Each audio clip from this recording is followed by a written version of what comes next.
Talk Show is brought to you by... Hey, want to feel young again? Are you tired, run down, have aches and pains, brain fog? This is science-based, not hype or fancy marketing. It really works. Carbon 60 helps detoxify your body on the cellular level. It stabilizes free radicals, just like the antioxidants found in red wine and berry stew, but on a far smaller, more bioavailable nanoscale. It's like a bottle of electrons, helping your body to function better. You can also apply it on your skin topically, over muscles, joints, or organs. Most people feel results within minutes.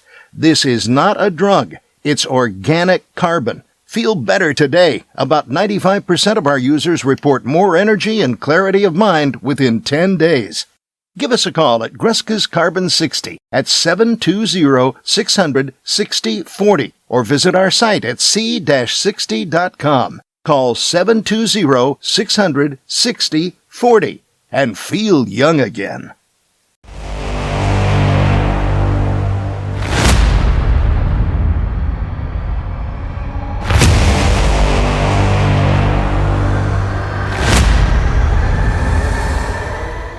Folks, welcome back to the iHealth channel, iHealth Radio, the Fit and Fab channel, the whole network for that matter. Another day, another show, great topic, great guest. We always fear something called pain. And unfortunately, pain is part of life, and we all can experience it to a degree or another, somehow, somewhere. But there are some pains that are very brutal, and it's difficult to deal with. Today's discussion, I have a specialist, someone who understands pain and helps people literally through physiotherapy to live pain-free, if you want to call it that way.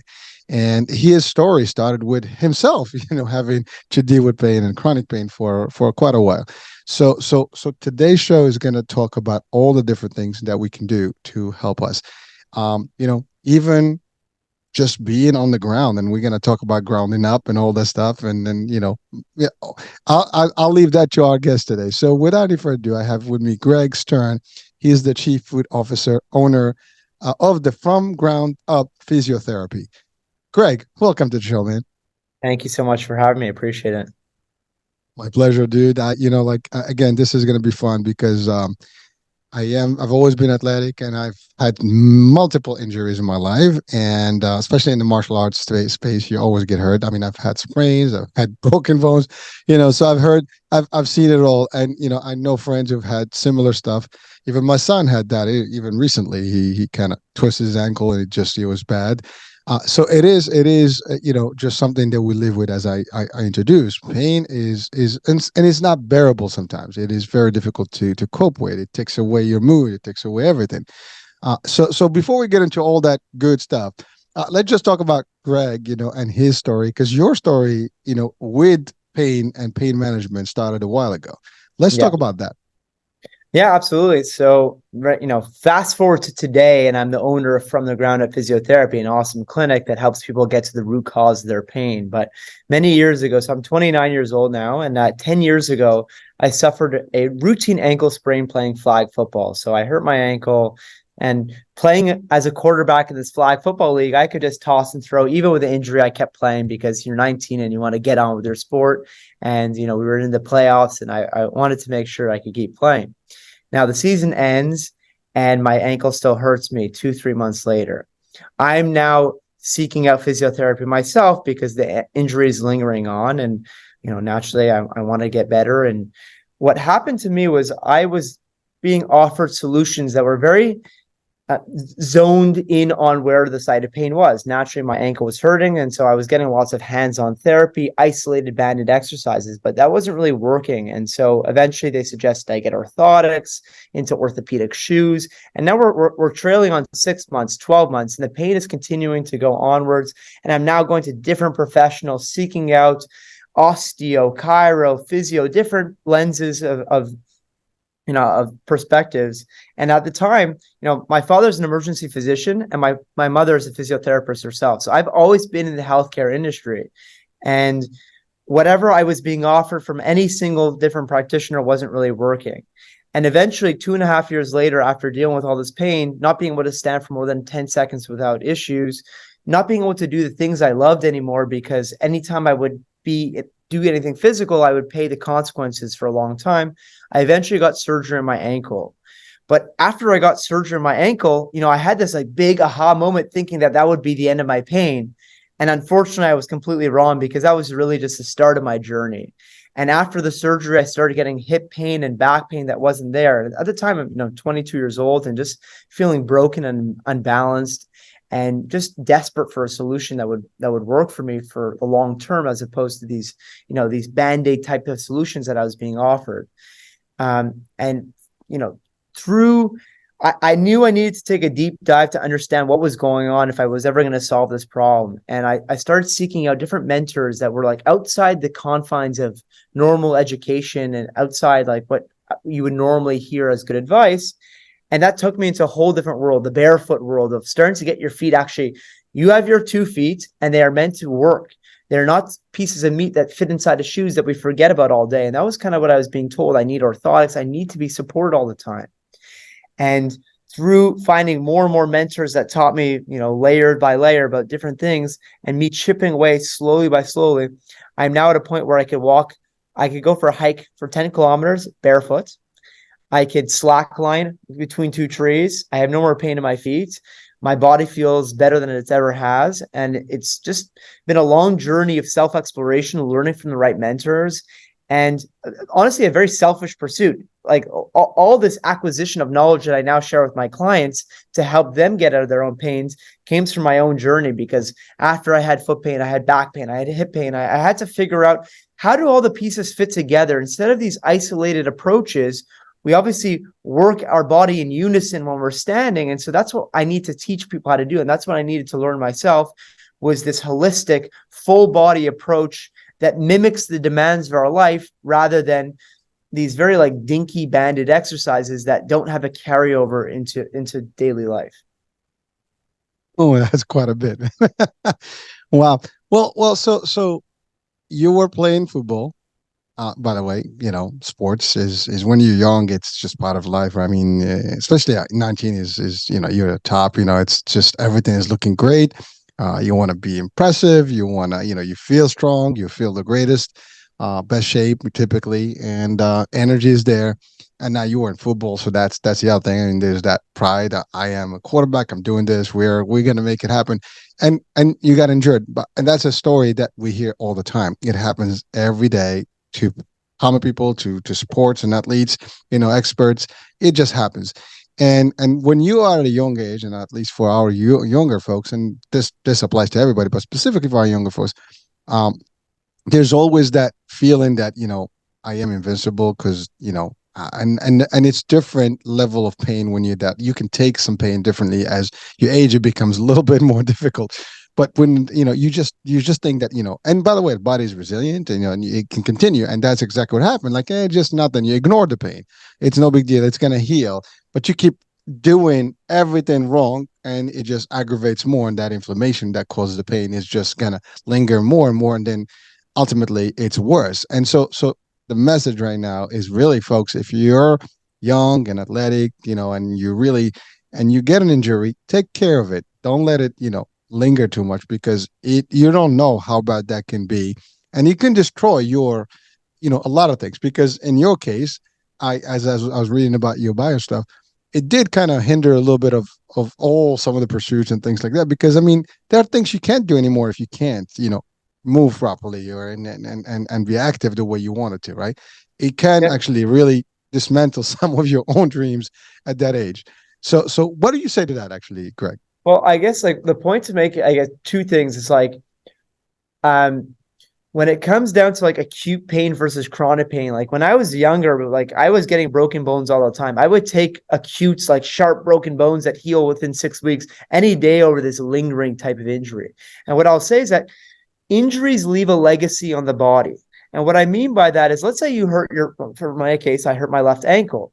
And now, let's say it was a routine normal ankle sprain for the normal person that like gets on, and 6 weeks later they're feeling fine. But then back pain shows up 5 years later. Well, that back pain can be attributed to the fact that perhaps your brain is no longer comfortable loading onto that left side of your body again. So it's important that certainly, not everyone has access to physiotherapy. And unfortunately, a lot of the standards of physiotherapy tend to be less than ideal, in my opinion. But it's about understanding that you need to reintroduce movement back into the system so that your body becomes confident again, using both sides of your body in a more balanced way. So, yeah, but, of course, injuries happen and it's important to respect them. But of course, the body is resilient and gets on with it as we go through life. But we certainly want to make sure that those parts come back online so that we, more of our body shows up to the party, so to say, when we use our body in day-to-day life. Thank you. And just from a technical term, you probably can guide us here. There's two things. One is a sprain. Typically, as far as I know, it's a tear. In your ligaments, right? Am I getting that correct? Yeah, exactly. So sometimes that could be light, sometimes it can be a deeper one, a bigger one, and then that's actually where it gets really. And ligaments tend to not heal as fast as people think. It's not muscle, it's different. It's not bone, so the structure is different. Now you use the word physiotherapy. Yeah. People are familiar with physical therapy. Same exact thing.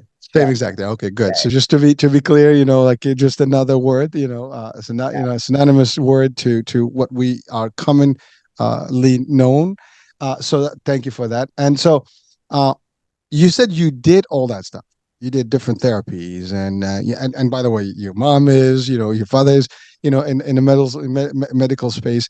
Yet it did not, help you at that point, and you wound up doing surgery. Now, the surgery, that's the other thing that is always a tough discussion. People sometimes tend to believe that, and you have some, depends on who you talk to. Some people like, surgery is important, you got to get it done. And some people say that's the last resort. I'm of the opinion of surgery should be the last resort. You don't want to be under the knife or under anesthesia or, and going under unless you have to, because there's ramifications to that as well. And you said it, even though you had it, things that happen after, were not there before.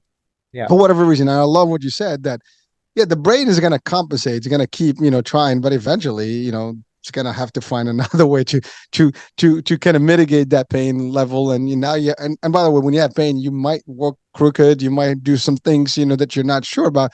And then you are dismantling the other functions slowly but surely. And then your body becomes tilted or you're slouch or whatever.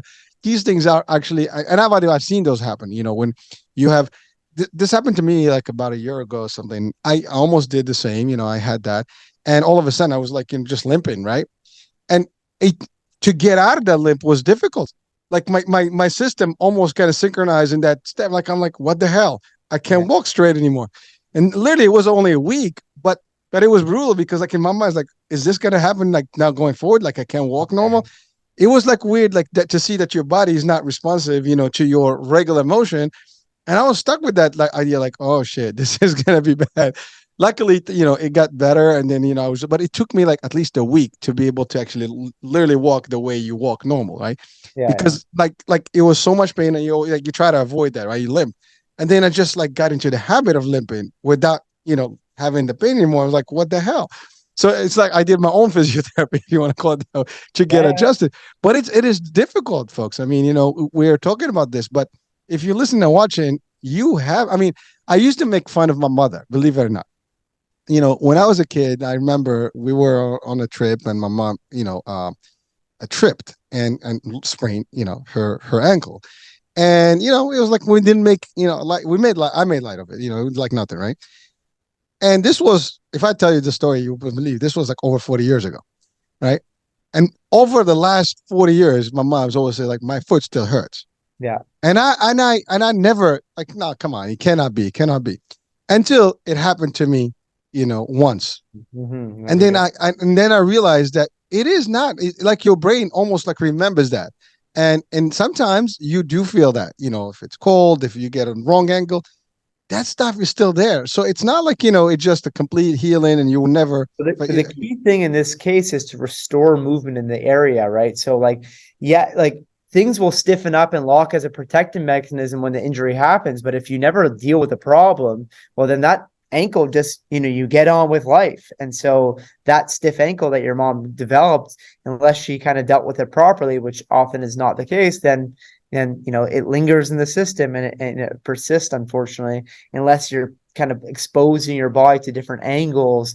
And, now we're walking on very flat terrain all the time. So the ankle is not usually exposed to different things. And so the natural environment would almost heal the body a bit more. But now we're kind of living in these funky footwear that don't let our feet move the way that they're supposed to. And as a result of that, we end up with these stiff feet that have an impact on the rest of the system. Well, Greg, you are the chief foot officer, right? You just understand the foot dynamics and how it works and the function.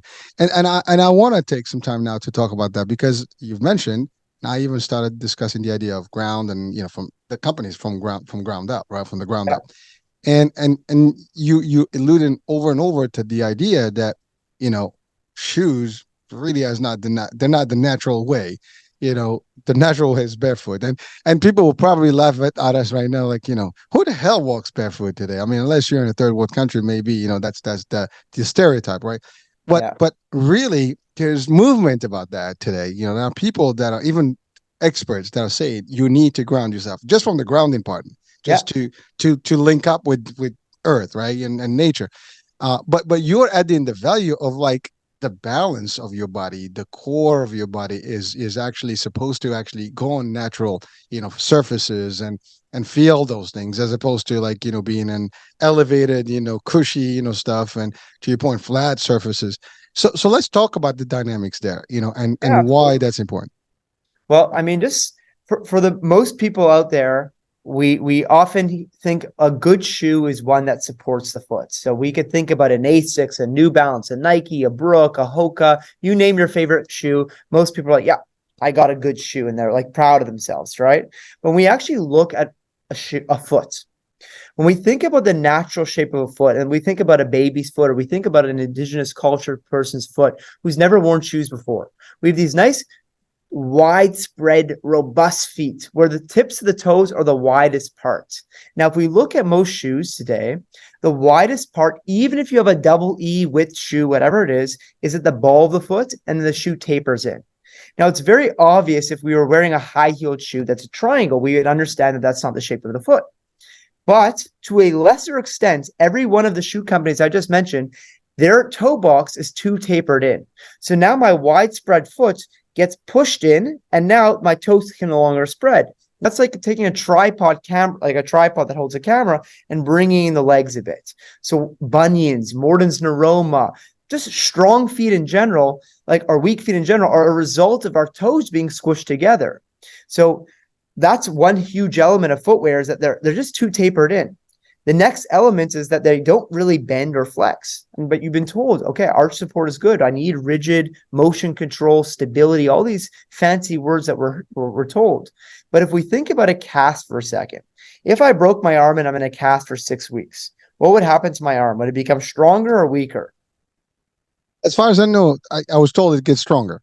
Yeah. So I think after you're in a cast for 6 weeks, though, your arm actually gets very weak. If you think about you're talking about the weakness, not the bone itself. Yes, exactly. The bone itself, but think about the muscles in your arm. You lose all your muscle, motion, yeah, and now your arm is literally super stiff. It doesn't move. Well, think about a shoe that doesn't move. Well, if we have 26 bones in our foot with 33 joints, so 25% of our bones in our body are located in our feet, in our 2 feet. Okay, so we have 52 bones overall. We have 206 bones in the entire body, but 52 of them in our feet. And now we take all those motion that are supposed to take place and we block it from happening. Well, that's the cast example. Our feet no longer move well, and they become stiff and they become weak. So now we talk about the width of the shoe. We have no motion in the shoe. We also talk about most shoes. Again, why do women wear high heels? Because it accentuates curves, right? Bigger breasts, bigger bust, whatever it is. And so what happens is, even if I'm wearing an Asics, it's actually a half an inch higher at the heel and the toe for the most part. Like, you could think about a dress shoe. Most shoes are actually slightly elevated. And what is that doing to our body? It pushes our center of mass forward. And now we have to exaggerate our back extension, bending our knees, and we're just out of alignment compared to how we would be if our heel and our toes were at the same height, which is what happens when we're born. Our heels and our feet are flat to the ground. And then the last element of footwear is a huge thing that's going on is that, again, think about a Hoka or a an Adidas Boost or any of these shoes that people are saying, like, it feels like I'm walking on a cloud. And we're told, like, we're being sold that as a good thing. But the problem is your eyes and your feet are both sensors. We could agree on that. Your eyes take in visual information, your feet take in, information from the ground. It's sensing. Now, when I go outside and it's extremely sunny, I don't wear a blindfold. I wear sunglasses. But when I'm wearing 3 inches of cushioning, what I'm doing is I'm blindfolding my feet from feeling. And the feet are there to provide us balance. They're trying to connect us to the ground. We're the only species on Mother Earth that doesn't have our bare feet on the ground. Now, I get it. We're living in concrete jungles now today, and it's maybe not appropriate. But there are a ton of new footwear companies that exist that model barefoot-like conditions, that are wide, that are thin, that are flat, that are flexible, that let your feet feel, that let your feet move. So your feet are meant to be protected, but they're not meant to be imposed upon by the fancy new technologies that we're being told are good. And unfortunately, all these new technologies are just causing more and more foot pain. That's why more people are going to podiatry appointments. But unfortunately, the solutions that are being sold are putting in an orthotic. And so you're now taking a weak and stiff foot and making it even stiffer and even weaker by supporting it even more and even more. That's like someone coming to me with neck pain and saying, like, I'm going to put a brace on your neck and I'm going to keep it on for the next year.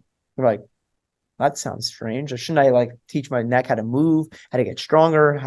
But we take this isolated approach when it comes to our feet, where we just think, okay, it just needs support. It just needs to be locked into this arch position, and poof, all the problems will go away. Unfortunately, that doesn't work for myself, and it doesn't work for any of the clients that come through my clinic. So I have a very radically different approach where I'm coaching people always barefoot in my clinic, and I'm teaching them how to use their feet well. I'm actually teaching people's feet how to flatten, which sounds very funny because most people hear the word flatten feet and they think that's a bad thing. But we could think of our foot like a trampoline that's meant to go down, meant to go up. It's meant to be dynamic. The foot flattens, widens, and spreads. It absorbs impact, and then it becomes stiffer as it pushes off. So we need to train these qualities, and that doesn't happen by just slapping on a fat pair of shoes and expecting the problem to go away. That's just kind of, it's a tool, not a solution in the problem. It could be a temporary solution, but ultimately we want to wean away from the supportive cushion footwear that's not allowing the foot to move ideally.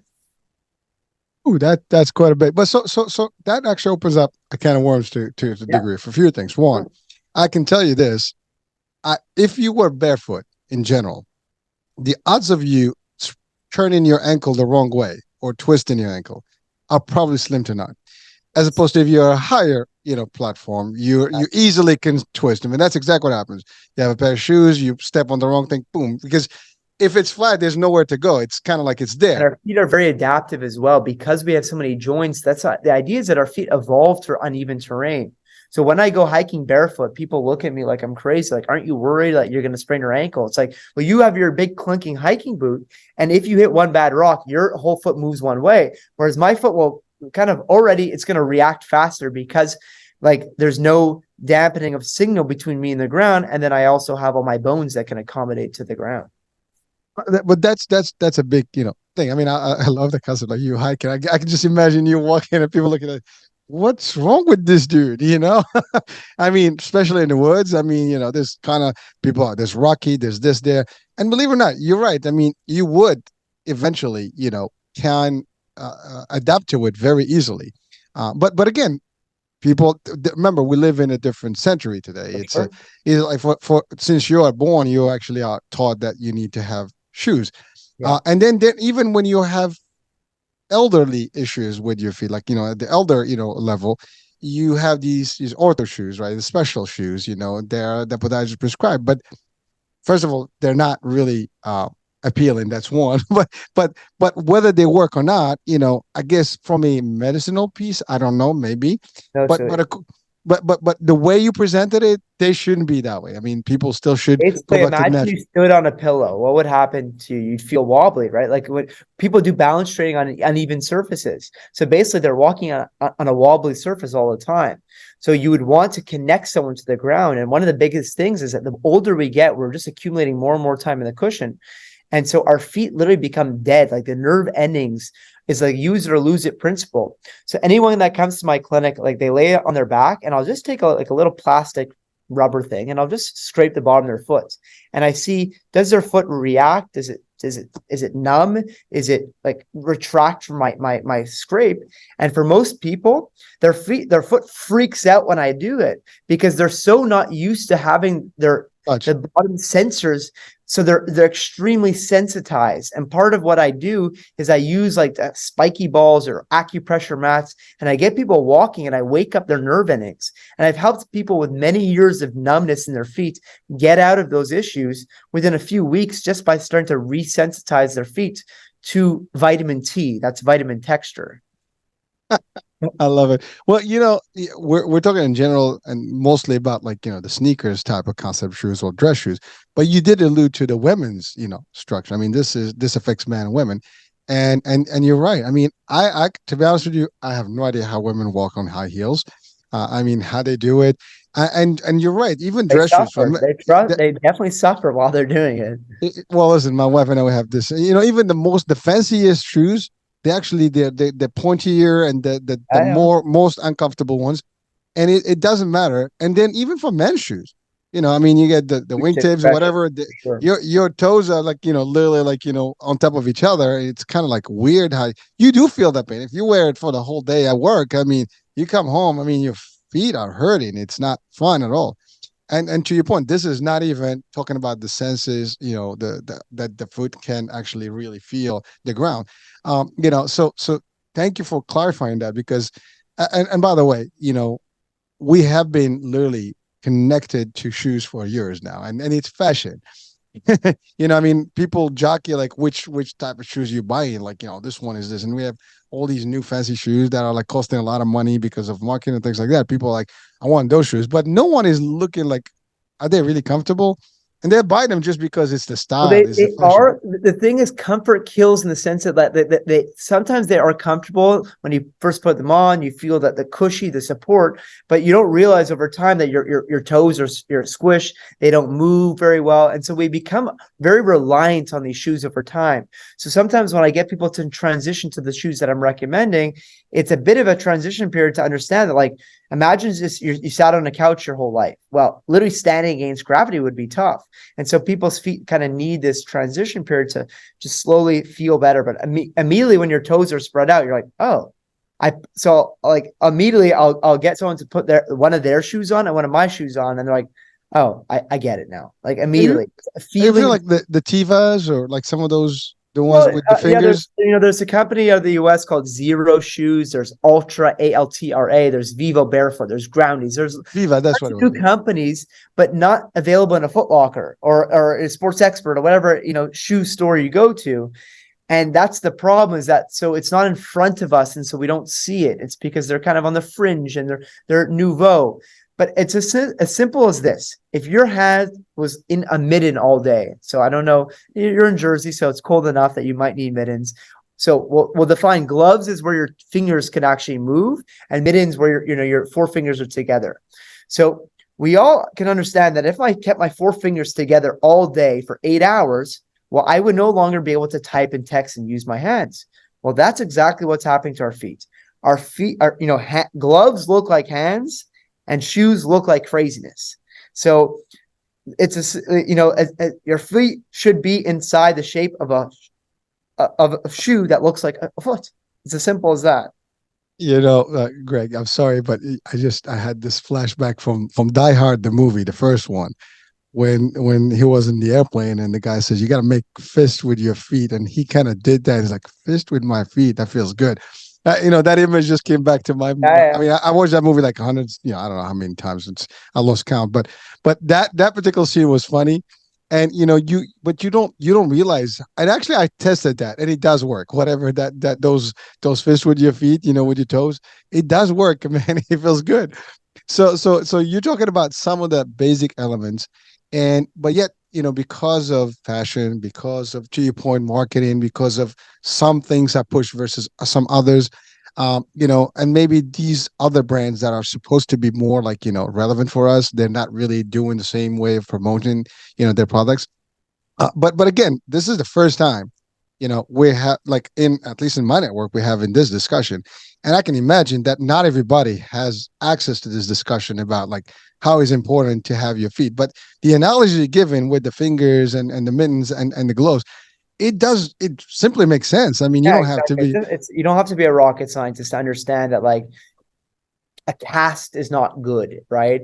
But we're sold these things, and it's basically as simple as this: high tech shoes equals low tech feet, low tech shoes equals high tech feet. And the more bells and whistles we could sell inside of our shoes, gel shock technology, motion control, stability, blah blah blah. I name all these bells and whistles. I could jack up the price, and it makes you need it more because of what you're being told, right? And it's just also this modern society where we think that like, more is better. And, basically there's this inherent belief that if our feet are flawed and unless they're inside a good shoe, then we're screwed. But just go back to evolution. Like just as simple as that. We've been walking for barefoot on this planet for hundreds of thousands of years, and we've always been comfortable walking on this planet. And the only reason we use a shoe is as protection. So if we have the elements, we protect our feet, but we don't impose on our feet. So this concept of flat foot, right?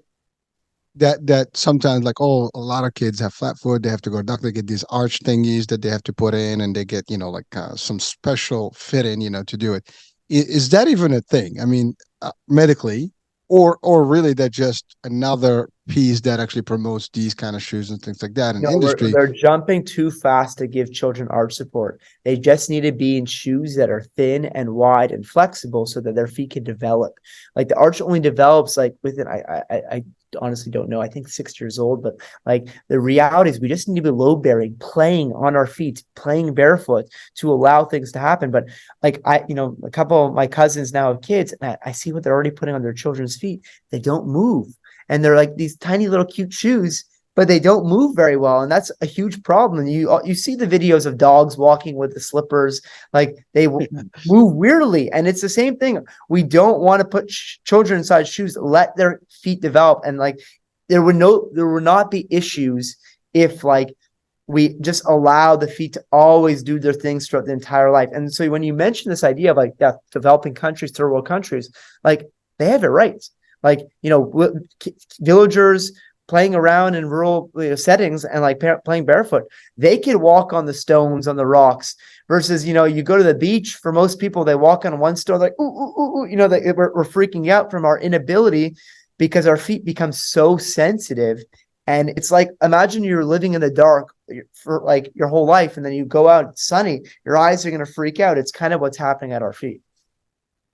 So let's talk about now grounding, besides the actual, I guess, physiological piece of it, like the mechanical, the mechanical piece. Yeah. What about the connection piece? Because I mean, Yeah, there's a whole thing about grounding and getting the energy from the soil and things like that. Does that also fit into this whole strategy? 100%. I mean, I definitely talk about it with people. I think it's somehow it becomes a woo woo for people. We're like, what are you talking about? Like putting your feet on the ground and like your electrons and like, it's as simple as we are the only species on the planet that doesn't connect our feet to the ground. So hello, obviously it feels good to have our feet on the ground. And yes, there is a component where you could literally take like a scan of someone's body, pre and post spending 30 minutes on the soil, and their body scan looks different. Like there's less inflammation in the body because we are discharging excess electrons from our body. It's the same way that we ground something like a plane, when it's been through a storm, we want to ground it so that we discharge things. So, I mean, I talk about the mechanical component. I talk about it with, the grounding component with my clients as well. Maybe that's not where I focus my efforts, but I also lead some outdoor classes, and I get people spending time barefoot, and they're like, "Oh, this feels good." Like, and intuitively, we know it's the right thing. When we have this capacity to connect to the ground, it feels better. Oh, so thank you, Greg. Now let's talk about the big picture. You teach people about movement as a whole. We've covered a lot of the foot piece because that's really the core. Yes. But you also help them move the body, in a coherent way. Shoulders, back pain, neck pain. I help people with any type of issue. Yeah. So now let's talk about the core of why people have pain in general. In your expertise, what are the things that trigger that pain, and ultimately how to mitigate some of that. And you're alluding to the idea that movement, proper posture, all these things, and grounding, walking barefoot Yeah. will balance you enough that to your point, to I guess dismantle some of the inflammation, ultimately have a better feel for your body. Yeah. So let's talk about that a little bit. For sure. So, well, obviously, one component, a big component that we're mentioning is these new footwear things that tend to get us in trouble and less balance. But one of the things that you said, the word posture, right? And that's a very dirty word. And let me explain that. Because when And go for it, man. people hear the word posture, and immediately start seeing, chest up, stand up straight, sit up straight, shoulders down and back, right? And so that's what most people think about good posture, right? Like this nice, tall, erect, soldier-like posture, right? Now, I want you to think, actually, I'll invite you to do this. I'm going to get your hands and squeeze them together as hard as you can, okay? So go for about 5-10 seconds, squeeze, squeeze, squeeze, squeeze, okay? Now I'm going to ask you to do this for the next 12 hours, okay? I don't think so, right? So I'm looking at you like, huh? Yeah, so relax your hands. Okay. So when we squeeze our hands, obviously we can't squeeze our hands for 12 hours. But now if you go ahead and sit up straight for a sec, what is happening to those low back muscles? The squeeze. So basically when people think about good posture, what they're doing is they're using their low back muscles to make themselves taller, but they're compressing their back muscles and they're keeping them engaged 24 hours of the day. And so when we think about why do I have back pain? Oh, I must be just not keeping good enough posture. Or is it the fact that those back muscles are engaged 24/7? So this myth about sitting up straight and being good for us is something that we need to tackle, because let's say we go to India, and I was in India 10 years ago. I saw 80-year-olds that could squat ass to grass, no problem, in a deep squat position. Now, when you're squatting in a deep squat like that, just resting or chilling down in that position, is your back straight or is it rounded and relaxed? Rounded and relaxed. And right, so that's the natural position to go to the washroom, to sit around a campfire back in the heyday, millennia ago. And so the thing is, sitting on the floor or sitting in a squat, the back is relaxed. But why is it that when we put ourselves on a chair, we have to go into sit up straight mode? It's this cognitive dissonance that it looks better to be erect and sitting up straight and standing up straight. But what that does is it compresses the whole backside of the rib cage. And now we start to lose movement options. So I've got a quote from Conor McGregor from behind me, and whether you hate him or love him, the idea is that if we look at how a fighter moves, is that fighter in this fluid, relaxed back posture, or are they keeping their chest forward? And so we could obviously understand that most athletes have this elegant way of moving their spines that doesn't involve them compressing themselves. So we have this indoctrinated belief that we must be in these types of positions. Otherwise, our back is going to be here. And so again, part of the idea is that we go to the gym then and we compound the problem even further, because now we go into core tight, chest up, squeeze your glutes, and we're not allowing fluidity and coordinated movement to take place because we're in squeezing mode. And that's not the way that muscles want to work. And so instead of working these like squats, deadlifts, bench press, everything forward, backward plane, we need to introduce 3D motion to the body, side to side, learning how to rotate. And these are the things I do with my clients, is get them to get their body into these new positions and then teach them how to load in 3D. And that lights up new movement patterns. And I get them out of pain pretty quickly by teaching them how to use their whole structure. You're a guy that promotes slouching, which is completely the opposite of what the mass, 100%. system And is people teaching. say that to me all the time. Like, this goes against everything I've been taught. And said, yeah, how's your back feel right now? Like, shit. Okay, so let's listen up. And then when I do it, but again, the devil's in the detail in terms of slouching. I don't mean my head poking forward 5 inches in front of my body. What I mean is just allowing my rib cage to come down and kind of exhaling long and really feeling my ribs come down. Because imagine you were walking on the street and I scared you. I was hiding behind a corner and I scared you. what would happen to your body? You'd pop up into this like fight or flight response. Well, this is kind of what's happening, is that we're living in this chest up fight or flight response all the time. And so we're not allowing the ribs to come down, which is more of this rest and digest type of posture. So it's not that it's inherently bad to be chest up, but more often, more people need this slouching, relaxed posture, learning how to do a deep squat, or even just, folding over in a chair and touching the ground, really promoting a rounded back. Because what I see is people don't give themselves permission to go in these positions, because it's like it goes against a belief system that's like installed inside their nervous system. So, Greg, essentially, you're referring to like some sort of re-movement, basically. Yeah, it's all about movement re-education. Again, I mean, it's like taking people to the basics, but we are, to your point, so conditioned to certain ways, how to sit, how to do this, how to stand, how to walk. I mean, how to even introduce yourself to people, how to walk into a room, and you actually literally hit on something that is there are studies today that are talking about it, more and more. You talked about how, you go to the bathroom in a way, right? The old school way, like you basically you squat. Yeah. And actually today have proven that that's the better way to actually go.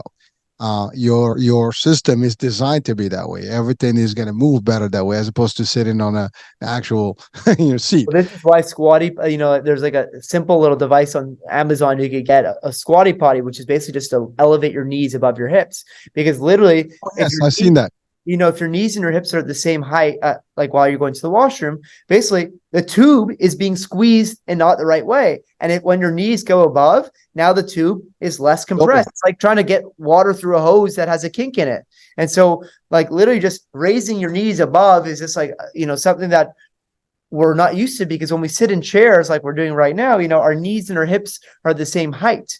But when we sit on the floor or we go into these squat positions, our knees are above our hips and our hips are below. And so it takes our back through this rounded, relaxed position. It's funny because this is a true story.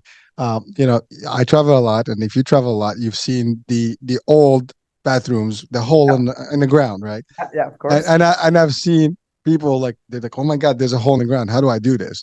Yeah. But really, traditionally, that's how it went. And it worked better than the modern version of going to the bathroom. I mean, this is not the topic, but talking about movement, about slouching, about the position of your body, it really makes a difference on how to. We've gone through from the original how we're supposed to how we're not supposed to, because of etiquette and fashion and stuff. And and one thing actually, just to backtrack a little bit, when you see animals, especially like, let's say, cats or lions or all these felines, right? When you see it, you see like some shots at their paws when they're walking. You can see the paws expand when they actually are ready to march, right? They'll literally open up. Even cats, if you have a cat, and I love cats, you see them, they do that. They actually open up their paws a little bit. Even this is not even an attack or anything. They just do that. Besides strength, you're right.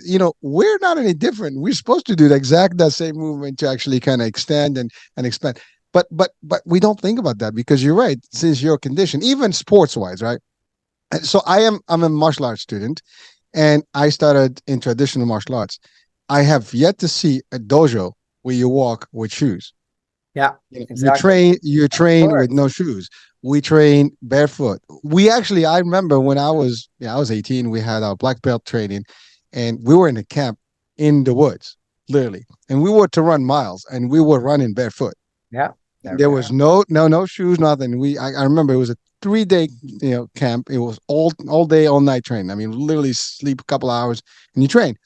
And we were running for miles barefoot from the camp to the training spot, and then we go into all the martial arts stuff, and we come back, and it didn't hurt us. I mean, to be honest with you, if I remember it as being the best time. And when you go to, and that's the other thing, like if you learn to fight, for example, barefoot, you're not going to be afraid, from combat, or hitting something, because you already trained to do that.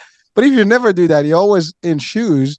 The minute you don't have a shoe, you feel like I'm protected. I mean, I can't even touch anything because you're not used to it.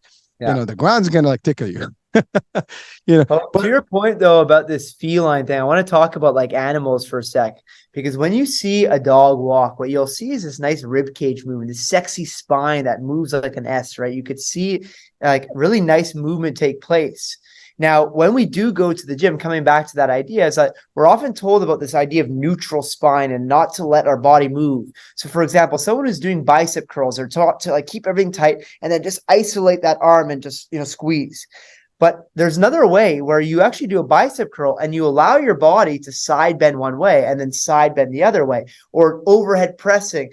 I know some people might not be watching this, but the idea is that we're allowing ribs to move with everything we do, as opposed to this idea that keep things even, everything should be level. Like that's missing the point, because when we walk, there's this idea that one side gets higher, one side gets lower. And so there's like alternating motions taking place. And that's what naturally happens in an animal. And it's almost like we detrain that out of our bodies by these cultural myths, by these personal trainers that, yes, they have the right intentions, but unfortunately, I trained them the wrong way, that continue to encourage this core stability rather than movement fluidity. And that's what I teach with my clients, is explore the boundaries of your movement so that your brain is comfortable moving into these new areas, rather than like narrowing your scope and making everything tighter and, less movement options available for the system. listen, I love it. And you know what? You're challenging the status quo in a way. And frankly, there's, as we said, multiple ways to skin a cat. And, there's a school of thought that that's the way, or at least traditionally that has been the actual format. But that doesn't mean it's always. And every time, in time, you start finding out that some of the stuff that we were told was always wrong. I mean, a good example, this has to do with nutrition, right? We used to be told, eat eggs. I mean, yolk and everything is good for your muscle. And then for a period of time, no eggs, no yolk, right? It's bad for you. And now it's like, yolks is good. There was a time was like no butter. Now butter is good. So things always change, because it's, these are studies that are determined by groups and industries that actually do that and develop that. And then it's like, basically, it's like hypnosis to certain things based on how we present them to you. If we tell you this is the only way it is, and you grow up and that's the only way that's the only way for sure. Then you come in, then comes Greg and says, you were taught wrong. This is not the best way to do it. I have a better way for me. Like they look at you like you got three heads, like, what the hell? Who the hell are you, man? Where did you learn? Because that's the first thing that people, where did you go to school? Because I went to this school and that's the system they told us. Well, that's because that's what they told you. Did you look for something different? Yeah. Well, I guess feeling is believing. So obviously when people come to me, they're in pain, they're more vulnerable, they're ready to make a change. And so I'm presenting something that's new to them. They're like, that's really interesting. Like a lot of people like leave a first assessment to be like, that was really insightful. Like that's probably not what they're like expecting, but they're like, oh, well, I'm like, and then I retest some things that happen. Like, how does that feel? Like, also really good. So it's like the buy-in comes through movement as well. It's not just like I could be theoretical all day long, but like me speaking words won't get you out of things until you start to feel things in your body. So it's really literally like when people come to see me and they've been around the houses and they've tried everything for their back. They've done massage, they've done chiro, they've done this, but it's like, have you done movement? Have you done very mindful movement where I'm going to teach you how to move better? And one of the things I want to just highlight here, a very basic principle to understand is that imagine you were about to start a race. So let's say your right leg is forward and you're ready to run. Now, would I go ahead and lean forward to start a race, or would I lean back to start a race? Most people run, set up forward. Set up forward, exactly. But let's say for most people, when I get them to like bend one knee and say like, all right, I just want you to bend one knee. What happens is that their head and their ribs go back as their pelvis goes forward. And so you could just think, I'm hanging on my back when I have one leg forward. Or maybe they're just not balanced when they have one leg forward. And so the whole idea is what I get people to do is I get them to bend their knee and then bring their nose over their toes while maintaining the same height. So basically, I'm just getting them in that forward lean position. And all of a sudden, I get the middle of their foot and their front of the foot pushes into the ground. Their calf kicks on, their quad kicks on, their butt kicks on.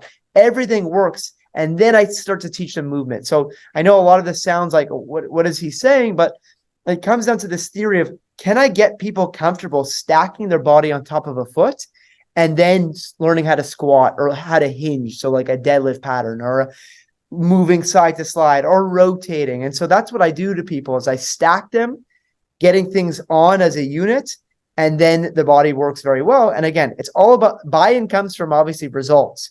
And so when people have been around the houses and I start to teach them how to move well and their legs start shaking like crazy because they've never worked these areas before, that's what gets people excited and motivated is change, right? So the only reason I could stand behind you and say what I'm saying right now is because what I'm doing actually helps people with years and years of chronic pain get back to doing the things they love, because now their body is showing up for them rather than that site of pain taking on all the load all the time.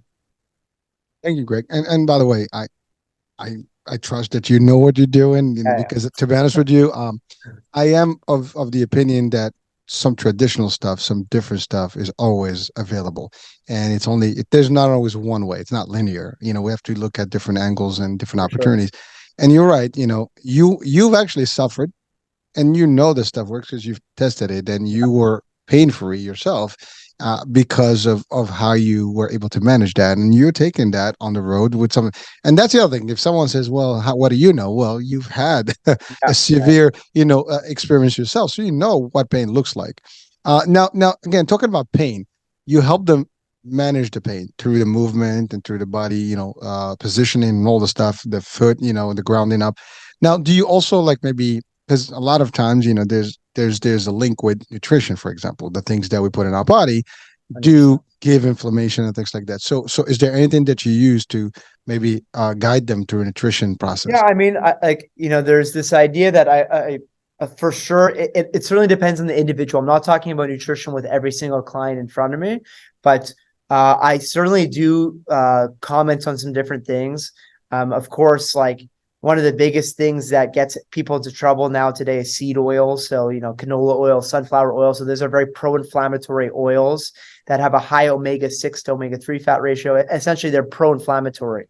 Things like refined carbohydrates. A very simple example that I like to give to people is if I took a glass of water and put a piece of bread in it, what's going to happen to, the bread's going to soak up all the water. So when you're holding on to excess fluids, sometimes we're retaining some inflammation. And so one of the ways is reducing the breads that passes the cookie, the crackers, the sugar, all that goes along with just a more whole foods balanced diet.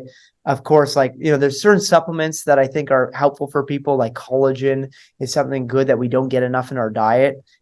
We think about our macronutrients being protein, fat, and carbohydrates, but I would say the missing link is for a lot of people is collagen. And actually, right now in my house, I've got some bones simmering on my oven. So hopefully there's no fire. But the idea being, you can buy a collagen supplement, or bone broth is great. I also think omega-3 fatty acids, a supplement, is helpful. Just things to anti-inflammatory diet in general, eating a very balanced diet. Don't be afraid of fat. Eat protein. And yeah, I certainly touch on nutrition. I talk about sleep, depending on if someone's telling me that they're not recovering well. We need to sleep well, we need to eat well, we need to have stress management. So a lot of times what I'm doing, as I mentioned, this whole idea of the slouching. Well, slouching, one of the ways that we slouch is by learning to exhale well. So most people, when they're stressed, they're told, take a deep breath. It's the wrong advice. What you should be doing is really prolonging that exhale. And that's what gets the nervous system to start to calm down rather than the sniffing. So there's a whole package of understanding, yes, it's about your movement, but I need to look at your nutrition, your sleep, your stress management, and you as a whole. Tell me what are the barriers for your compliance with the exercises, for example? Are there barriers? What's your internal motivation? Why do you want to get better? Because people will come to me and I say, what's your main, I got a magic wand. What's your main goal for coming to see me? And they'll say fix me, or I want to get out of pain. It's okay, well, drink a lot of alcohol, you get out of pain, no problem. Right? It's well, how are you going to how are you going to stick through with the changes that I'm asking from you? It's connecting to your deeper why. And you heard Simon Sinek, what is your why? And all these, these guys that are connecting people to their deeper purpose behind why they're coming to see me. Because if you're coming to see me because your wife or husband wants you to see me, that's not going to work. It's well, what is the pain stopping from doing? I can't play with my kids anymore, or I can't go running and okay, go on. Well, what is running for you? Well, oh, I go with my friends. And so now I'm lacking social time with people or connection time. So it's really connecting people to their why. So it's a whole picture of getting someone to me to really, tell me what these activities are stopping them from doing, and then connecting them back to their why. And then also making sure like, okay, realistically, when can you fit this 7-minute routine into your day? So we have to talk logistics, because physiotherapy is about behavior change, right? Like, it's not a quick fix solution. Yes, we'll get you out of pain if you commit, but it's about long-term changes rather than the short-term crack. And, I'll see you in a few weeks back with the same exact problem because you haven't changed why the pain's there in the first place. Great, thank you so much. So something that I'd like to ask is that with I love what you covered, a lot of things, because of sleep, the stress, all these things are inflammatory, and ultimately they affect the way you behave. Yeah. But I love what you said also about why are you trying to fix yourself? Is the pain preventing you from doing the stuff that you love? And if that's the case, then you're gonna do more to make that change. Like someone's like, if you don't take care of yourself, you're gonna have heart problems. Well, now you have a motivation, to actually do what you need, what you need to actually fix that problem. But so now there is one question that I hear all the time, and and I'm not sure if it's relevant or not, but weight and pain. When someone, for example, especially we're talking about foot, right? The foot carries the whole body. I mean, and the knees and all the stuff. Does weight affect? The answer probably is yes, but how do you mitigate that in your work type? I often of course, the ground reaction forces increase when we have more weight on our body. And certainly I want to guide people. Either I'm referring out or I'm just talking about generalized principles and, like checking in, like, let's try to make, when it comes to behavior change, we don't want like overhauling changes. So like one small, simple step, like each week. All right, let's talk about one thing you could remove, one thing you could add in terms of that. But I often believe, in my opinion, like a doctor will just cop out like, oh, you're overweight and that's why you have pain. It's not helping you 100%, but we could still get you out of pain by moving better in the process. And usually when you're overweight, like you have less motivation to exercise and move. And so like all the movements I'm showing to people, the goal is not no pain, no gain. It's like, let's teach you to feel the right things. And so, very basic exercises get people sweating and challenge. And then then that momentum carries on. But yeah, the weight is not a helper. Let's put it that way. As we're having more and more obesity issues in the US, Canada, throughout the world, it doesn't help. Well, yeah. And again, the reason I'm asking is that it is a problem, and it's real, and it is happening, and we see more problems that are driven by that. I mean, it's the food we eat, the way we behave, and to your point, the lack of exercise and all this stuff adds up, and then you wind up with a lot of pain, and a lot of that pain travels to your legs because you got all this heavy stuff on your knee. I tell you, I experienced this years back. There's a point in my life where I gained a lot of weight. Yeah. And my knees were so in pain that I couldn't walk or climb the steps. I mean, like stairs were difficult, Mm-hmm. And so, but as soon as I dropped the weight, I was like, whoa, my knees feel better now. Yeah, so I can tell you from personal experience that certainly it's important for sure. Okay. So now let's talk about exercises. Like, people work out. Is there any damaging type of exercise that they do that can affect their foot? Yeah, I mean, like it all depends. Like I mentioned that example of this idea of like stacking the body. So if we think about like a split squat, I don't know if everyone will understand that, they'll look it up, but basically, like let's say you have one foot in front of the other and like you just lower your gravity down and you come back up. Now, one of the things that I see all the time are snapping knees. So what I mean by, imagine you've been told, bend your knees to pick something up, right? So that I agree with. You bend your knees and you're about to load and pick up the thing. But what's going to happen for most people is because they don't have intention into their midfoot and forefoot, their knee, as it starts to stand up, starts to straighten out. So imagine I'm standing up and my knees start to straighten. What's going to happen is I'm going to end up having to lift with my chest to pick things up. So think about a deadlift. As you're about to pick up the deadlift, if your knees are straight, like fully locked out, you don't have a leg to push off of. So what I'm teaching people to do is like keep their knees forward for longer so that their hips come forward rather than their knees snapping back. And so it's not, I don't believe any one like exercise in the gym is necessarily bad. It's all about execution and how you're doing it. And are you having variety in your training, or is it all like sagittal, which just means forwards and backwards? Are you including like single leg exercises, or is it all two legs with a barbell? And so I had a client today who's, he had a lot of wrist issues, and the idea is that he's doing like lots of bicep curls, but there's no play in a barbell, whereas a dumbbell has the freedom to move. So I'm encouraging more people to use different tools that allow more degrees of freedom, i.e. more potential for movement, rather than being locked into these brace positions that don't allow for any wiggle room, so to say. Thank you, Greg. I appreciate it. That's pretty cool.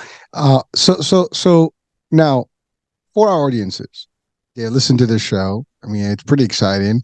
Now, how do we get them to apply something? Obviously, anyone that has problems, they certainly can reach out to you. And I'd like to know, like, how does that work? I mean, is it physically? Do they have to be there physically with you, or it can be done through remote? Like telehealth so I work type of thing. a ton with the remote clients, one-on-one. I have many clients all around the world that I do through Zoom.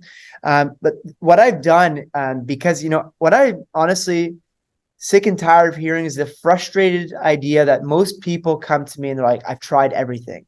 And I know what that means. It doesn't really mean everything. It means what they've been offered thus far. And so I've packaged together an online program, basically teaching the exact same exercises that I use with my clients on a daily basis into a very easy to follow collection of videos, 15 minutes, 20 minutes max, like every day, that you could do in the comfort of your own home with no equipment, easy to beginner to advanced. Like the idea is that like it's just teaching these fundamental movement patterns that restore the connection from ground up, foot to back to shoulder, everything working together.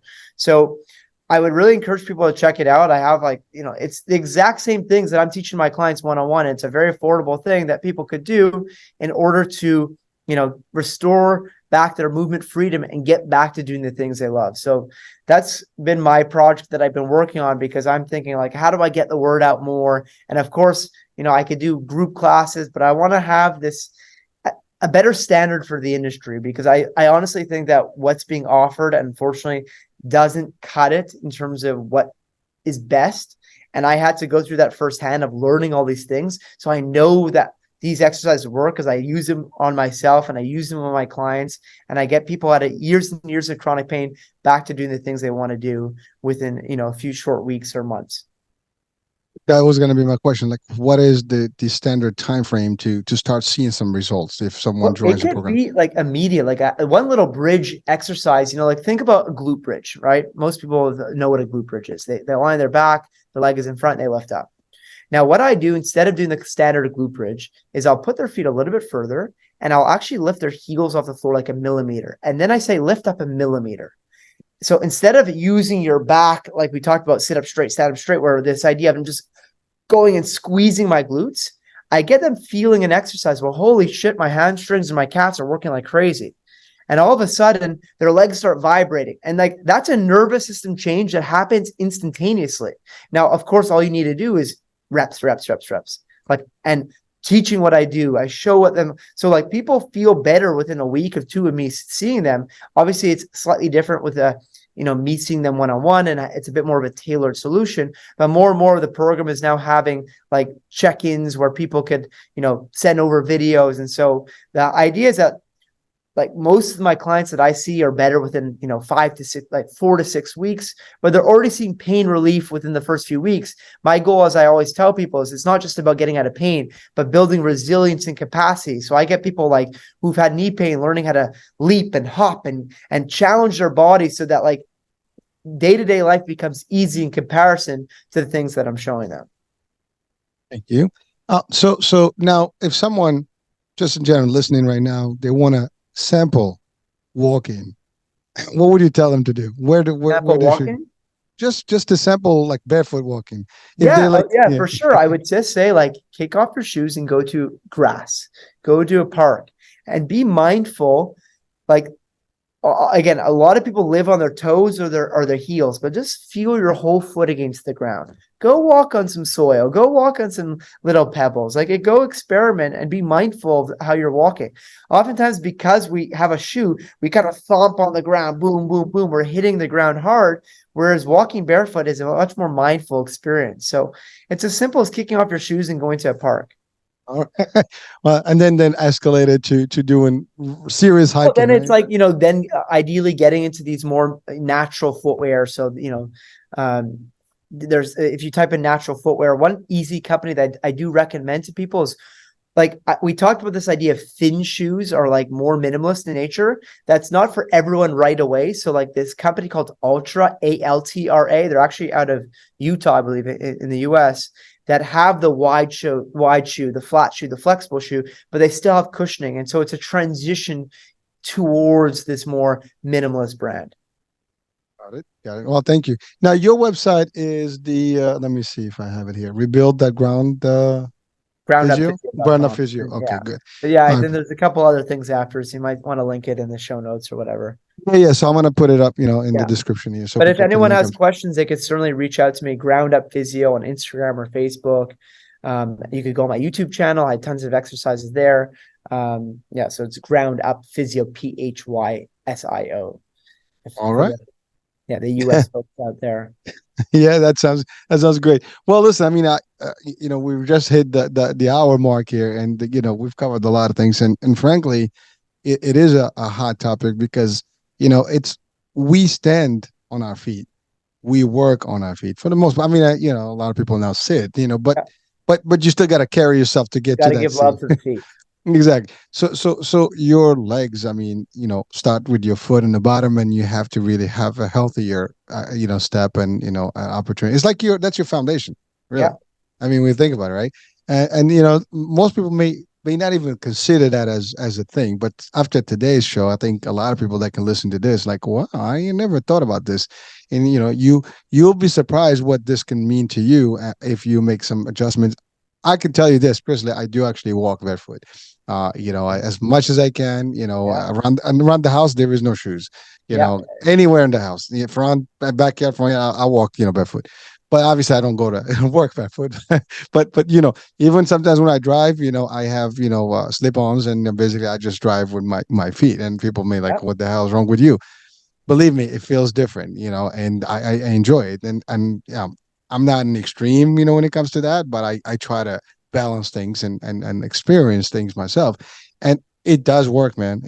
There's just nothing to tell about it. I mean, I have tested it. Like I said, I've been in martial arts, so I've been literally always training with bare feet, and it's a different level of training. As a matter of fact, I had less injuries training barefoot than when I had shoes on. I mean, literally, injury rates have only gone up since we've introduced more and more technology, unfortunately. Yeah, it is live. I mean, there is a price to progress, right? There's a good one and a bad one. So we just have to know how to manage it. Well, so Greg, listen, it's been a real, great time with you, man, and a true pleasure. I had fun. I learned a lot, and definitely we've covered a lot of grounds for our audiences. I think they'll enjoy this, and certainly, folks, if you're watching or listening, and you do feel pain or you're not sure, obviously we have an expert that you can reach out to directly through his system. He can guide you, he can help you, and if you really need the help, he can help you certainly, get better. And at the end of the day, that's all we want. We want you to feel better, be better. And if you feel good, and you are better, everything around you is going to feel good and be better. So that's the plan, right? So let's do that. All right, Greg. Well, listen, thank you so much for being with us, man. Appreciate you having me. My pleasure. Thank you. All right, folks, this is it. We're coming to the end of the show. I'm Hurricane H. We'll be talking soon. New day, new show, new topic, new guest. Bye for now. There's a lot of talk all over the internet these days about the remarkable benefits of carbon-60, and baby boomers are especially excited about it. Whatever generation you're in, if you want more energy, better health, and a boost in vitality, we invite you to try Greska's Carbon-60, a stunning development in free radical destruction. Being much smaller in size than conventional antioxidants derived from fruits and vegetables, it is far more bioavailable. to quickly mend the toxin-crippled cells in your body. Greska's Carbon 60 is the only C60 product that is made without the use of undesirable solvents. The only one. Greska's Carbon 60 was developed by a brilliant NASA carbon scientist, and 95% report positive results from this Nobel Prize-winning technology in just 4 days. Visit c-60.com. That's c-60.com or call 720-600-6040.